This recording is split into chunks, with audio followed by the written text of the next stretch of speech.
오늘 하나님의 말씀은 스가랴서 9장의 예언의 말씀입니다. 이것은 예수님이 오시기 이전에 기록된 말씀입니다. 예언자들이 활동했던 그 시기에 먼 미래에 있을 예수님에 대해서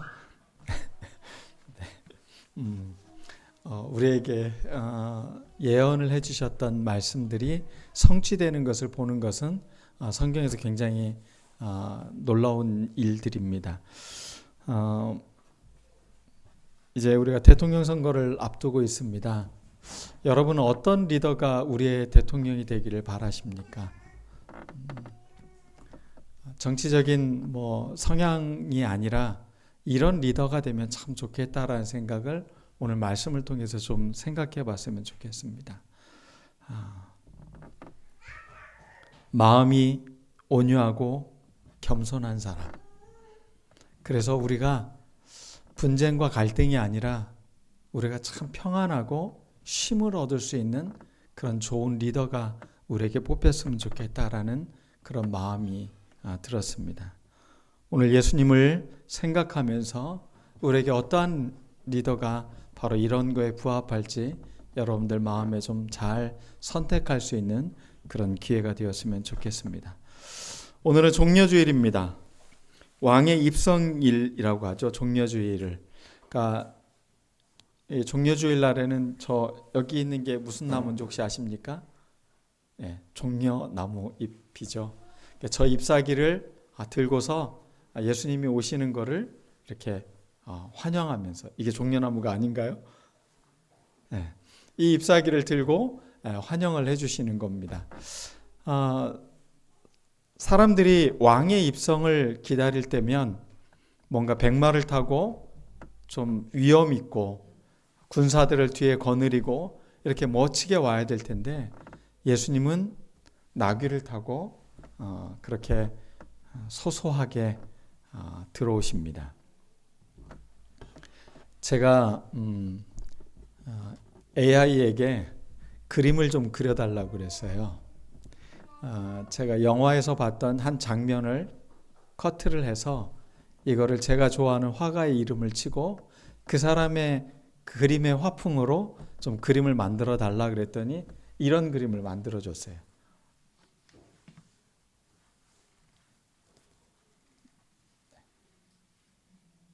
어떻습니까? 저기 누가 그렸다고요? AI가 제가 주문한 대로 그려준 그림입니다. 종려나무를 흔들고 예수님이 오시는 그 길, 중심에 가장 그래도 선명한 빛으로 예수님이 오시는데 그 모습은 황제처럼 군대 대장처럼 오시는 것이 아니라 가장 겸손하고 온유한 모습으로 우리에게 다가오시는 예수님. 한쪽에서는 웃으면서 환호를 합니다. 호산나 호산나 하면서 예수님이 오시는 것을 환영하고 있습니다. 그런데 다른 한쪽에서는 살기 어린 눈으로 예수님을 바라보고도 있습니다. 누군가가 어떤 일을 할 때 어떤 사람은 기뻐하고 환영을 해주는 사람이 있는가 하면 어떤 사람들의 눈에는 시기심과 적기와 또 살인하고 싶은 그런 마음들이 그 마음에 이렇게 불일듯 일어나는 사람들도 있다는 것입니다. 예수님이 오시는 그 장면은 그렇게 두려운 장면이 아닙니다. 여러분, 나귀를 여러분들 혹시 보셨죠? 다? 네. 말을 탔을 때는 제법 좀 사람이 그럴듯해 보입니다. 근데 나귀를 타면 왠지 사람이 우스워 보입니다. 별로 그렇게 멋있어 보이는 모습은 아니에요.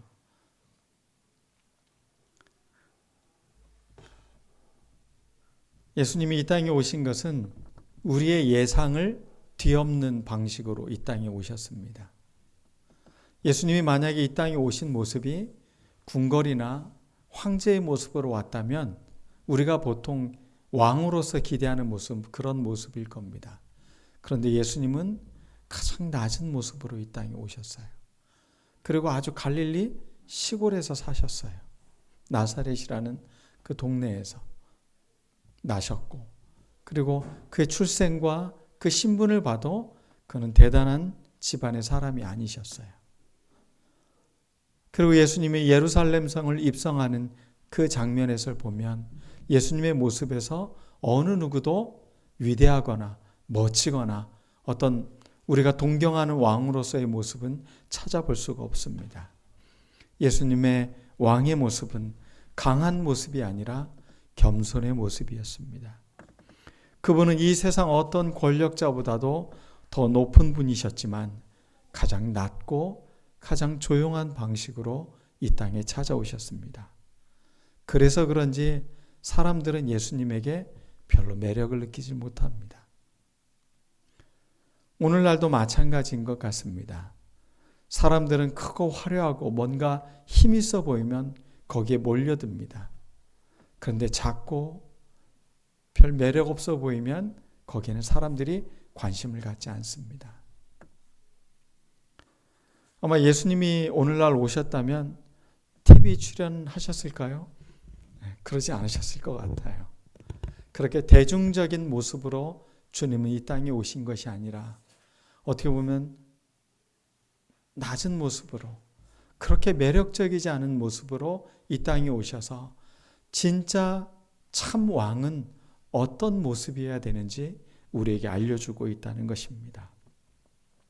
오늘 성경 본문 말씀은 보라 내 왕이 너에게 임하나니 그는 겸손하여 나귀를 타셨다. 나귀를 타신 목적이 무엇이냐?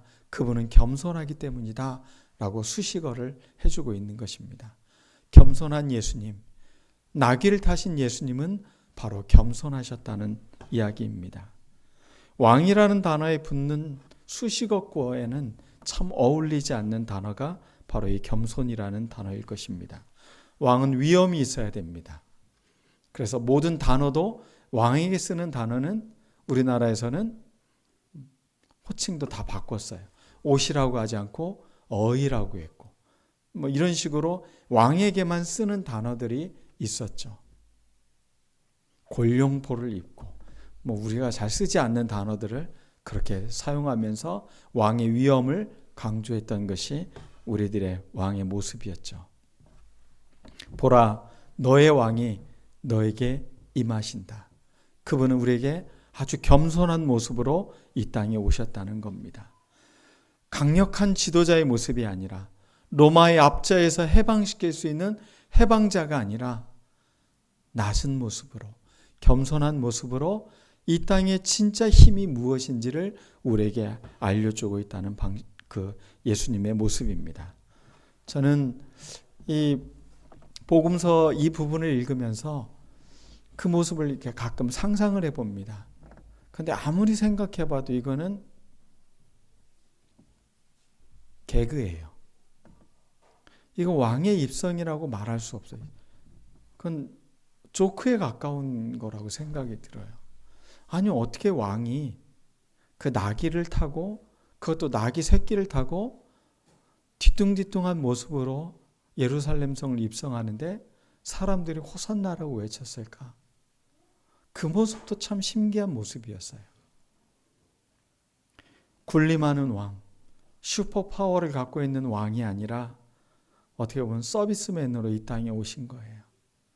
오늘날 모습으로 표현한다면 아마 서비스맨 복장을 갖고 손에는 뭐 이렇게 공구 들고 오시는 모습에 예수님을 우리가 연상할 수 있는 것이죠. 주님께서는 힘이 아니라 사랑으로, 지배가 아닌 섬김으로, 정복이 아닌 평화로 이 땅을 다스리기 위해 오셨습니다. 그래서 그분이 오신 것에 대한 수식어구로 이렇게 표현하고 있습니다. 의로우시다, 공의로우시다, 그리고 구원을 베푸시는 왕이시다. 모든 하나님과의 관계에서 온전한 의를 이루시는 분으로 이 땅에 오셨다는 것입니다. 그리고 구원하기 위해 이 땅에 오셨다는 겁니다. 히브리어로 겸손이라는 단어를 찾아봤습니다. 얀이라는 단어로 기록되어져 있습니다. 그 기본 뜻은 가난한, 고난받는, 비천한, 겸손한, 억눌린 이런 뜻입니다. 왕이 쓸 수 있는 단어에 하나도 어울리지가 않습니다. 왕이 가난합니까? 왕이 고난을 받습니까? 오히려 고난을 주면 좋지. 왕이 비천합니까? 왕이 억눌려 있습니까? 이건 왕에게 쓸 수 있는 단어가 아니더라고요. 근데 왜 성서는 예수님에게 또 예언서에는 이렇게 기록했을까? 왜 겸손하다는 이 얀이라는 단어를 사용했을까? 그 동사를 살펴봤더니 그거는 고통받다, 낮아지다, 겸손해지다예요. 예수님의 삶의 모습을 한 단어로 표현하고 있는 게 바로 이 단어임을 알 수가 있었습니다.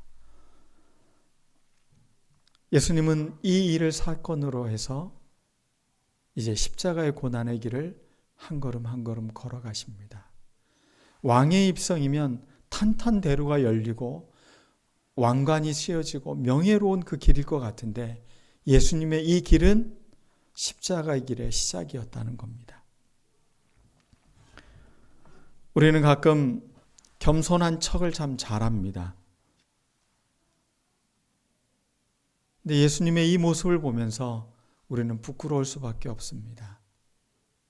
어떻게 이렇게까지 당신 자신의 삶을 낮추실 수 있을까?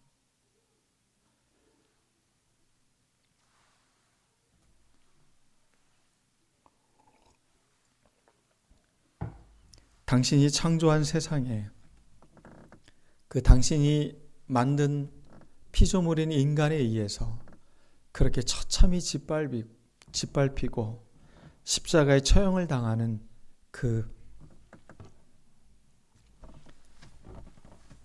예수님의 모습은 그분 자체의 삶이 겸손이었음을 우리에게 알려주고 있습니다. 겸손은 자기를 낮게 두어서 철저히 하나님만 의지할 수밖에 없는 상태로 만듭니다. 여러분의 삶은 어떻습니까? 내가 갖고 있는 것, 내가 이룬 것, 나의 힘이 있는 것, 이런 걸 기반으로 해서 자꾸 하나님께 나아가려고 하진 않습니까? 철저히 무기력한 모습이지만 가장 하나님을 전적으로 의지하는 예수님의 모습 속에서 우리의 신앙의 기품이 그 안에서 발견되었으면 좋겠습니다. 종려주일을 맞이하면서 겸손이 무엇인가를 우리의 삶에 잘 배워갔으면 좋겠습니다. 하나님의 통치가 임할 수 있는 마음의 상태는 바로 이 겸손에 있는 것입니다. 예수님은 당신을 일컬어서 나는 마음이 온유하고 겸손하니 나의 멍에를 메고 내게 배우라. 그리하면 너희가 쉼을 얻으리라. 우리가 진짜 쉼을 얻는 안식의 삶을 살아갈 수 있는 그 이유는 주님의 멍에를 메고 이것을 배워가는 과정이라고 알려주고 있는 것입니다. 그래서 주님의 예언한 이 스가랴서는 10절에 보면 전쟁의 무기가 다 사라지는 것을 이야기하고 있습니다. 폭력적이고 파괴적인 모든 것들은 다 사라지고 평화가 임한다. 내가 병과 말을 끊고 전쟁의 활도 꺾으리라. 더 이상 힘이, 무기가 사람들을 지배하고 사람들을 억압하는 사회가 아니라 평화가 사람들을 다스리는 사회, 그 땅이 오도록 주님이 이 땅에 오셨다는 겁니다. 저는 동갑내기 사촌형이 있습니다. 둘이 잘 지내다가도 투닥투닥하고 또 깔깔깔 웃다가도 또 언제 그랬냐는 듯이 또 싸우기도 하고 이런 아주 친한 형이었습니다. 한 번은 아버지와 작은아버지가 사진을 젊었을 때 찍었던 사진이 있었습니다. 그 사진을 보고 우리 아버지가 더 멋있다. 서로 이 주장을 하느라고 또 이제 갈등이 생기기 시작을 했습니다. 이제 그러자 갑자기 우리 아빠가 더 힘이 세다. 자기 아빠가 더 뭐하다. 이러면서 또 말다툼을 하기 시작을 합니다. 그러다가 결국에는 아버지의 힘이 누가 더 세냐 해서 이제 자기들의 힘겨루기가 된 거죠. 그래서 막 서로 싸우고 한 명은 코피가 터지고 한 명은 위에 올라가서 때리고 있고 이러는 것을 이제 부모님이 와서 말리셨어요. 그리고서는 이제 아버지가 오셔가지고 저희들을 목침이라고 하죠. 배구 주무시는 그 목침을 둘이 이렇게 들고 서 있으라고 이제 벌을 주셨습니다. 둘이 이렇게 하면서 혼나고 있는데도 불구하고 둘이 얼굴이 빨개져 가지고 또 네가 이겼다 내가 이겼다 또 싸우는 겁니다. 네가 코피 났으니까 내가 이긴 거야. 내가 위에 있었으니까 내가 이긴 거야. 막 이러면서 또 싸우다가 또 한 대씩 또 이렇게 꼴밤을 맞기도 했던 때가 있었습니다. 어릴 때니까 힘이 센 게 그냥 좋은 건 줄 알았죠. 근데 성인이 되고 생각이 점점 커지면서 힘이 센 게 센 것이 아닌데 사람이 사랑을 할 줄 알 때 그게 진짜 힘인 건데 그걸 몰랐던 거죠. 그냥 힘이 세면 자기가 최고가 되는 줄 생각하는 그 아이의 마음. 근데 세상은 점점 이렇게 유치한 형태로 돌아가는 것 같아요.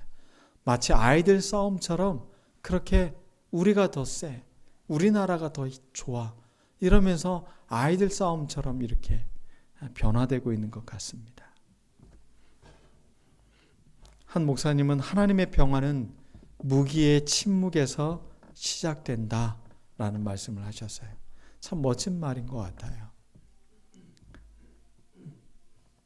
어떤 무기가 사람들을 지배하고 다스리는 것이 아니라 하나님의 평화가 이 땅에 임해야 되는 것. 병거와 전쟁의 활 이런 것들이 우리의 의지할 대상이 아니라 바로 하나님이 우리의 의지의 대상이 되는 세상. 그때가 진정한 평화가 오는 것입니다. 예수님은 그런 방식으로 이 땅에 오셨습니다. 십자가는 세상의 병거가 아닙니다. 십자가는 칼이 아닙니다. 십자가는 사랑이고 헌신이고 희생입니다.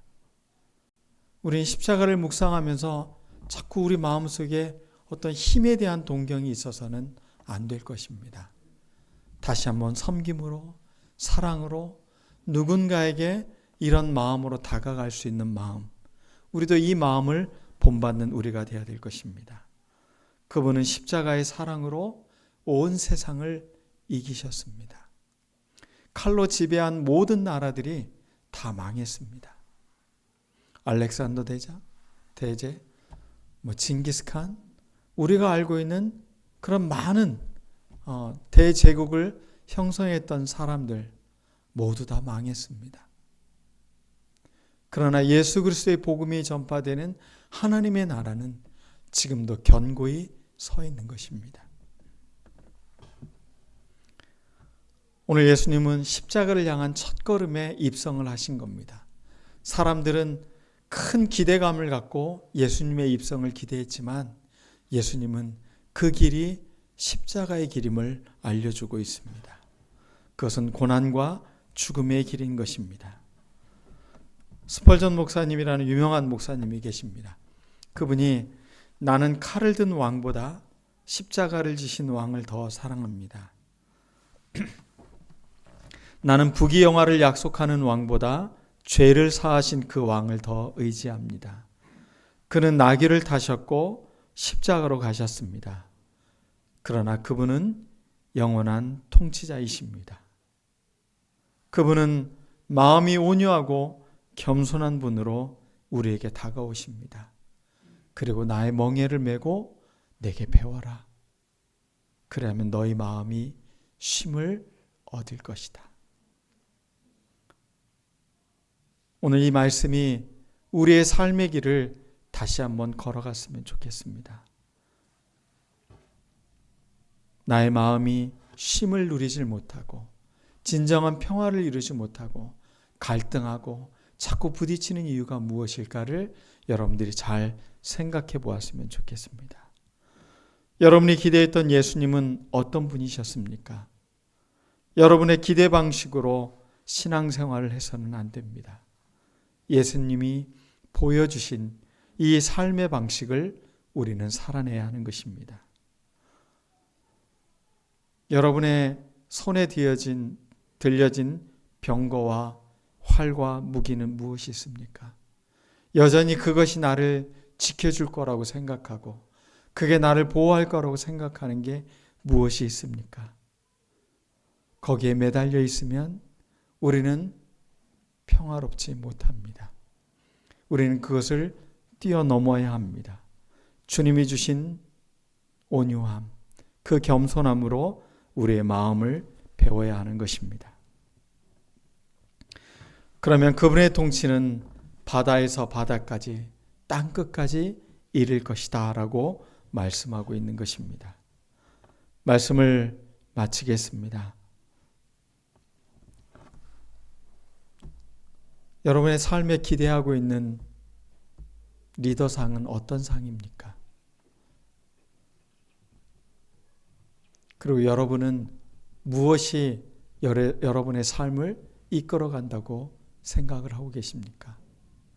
우리의 모든 것들을 뛰어넘어서 내 마음이 온유하고 겸손하지 않으면 그 모든 것들은 파괴적일 수 있다는 것을 오늘 말씀은 알려주고 있는 것입니다.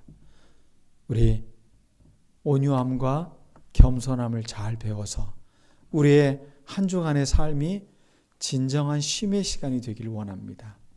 매일매일 십자가를 묵상하면서 주님이 걸어가신 그 길에 나도 이 삶이 나의 삶과 연장되어 있음을 놓치지 않는 우리들 모두가 되기를 원합니다. 말씀을 마치겠습니다. 기도하겠습니다.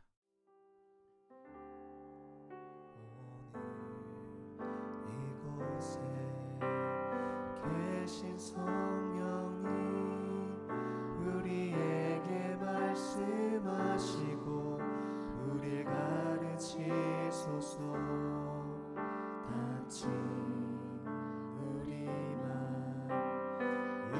열어주시고 주의 빛으로 밝혀 우리를 인도하소서. 주님보다 앞서지 않고 겸손하게 주님의 말씀 기다리니 주님 손에 우릴 드립니다. 사랑으로 인도하소서.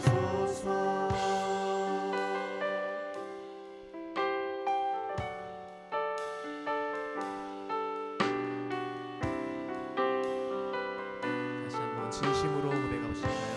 오늘 이곳에 계신